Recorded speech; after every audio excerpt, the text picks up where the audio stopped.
మత్తయి సువార్త 6వ అధ్యాయము 26వ వచనము.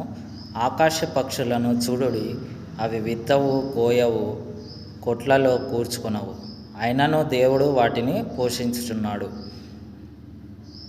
ఆకాశ పక్షులకి ఇండ్లు అనేటివి ఉండవు, అయినను దేవుడు వాటిని పోషిస్తున్నాడు. వాటికంటే మనము బహుశ్రేష్ఠులమై ఉన్నాము.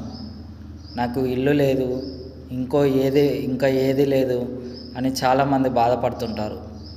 ఆ రోజుకు సరిపడినంత దేవుడు నీకు అనుగ్రహించి నిన్ను పోషిస్తాడు. నీవు ఆలోచన చేయడం వలన నీ ఆయుష్ ఏమి ఎక్కువ కాదు, ఎత్తు ఏం పెరగదు, తరగదు. కాబట్టి దేని గురించి కూడా ఆలోచన చేయకూడదు.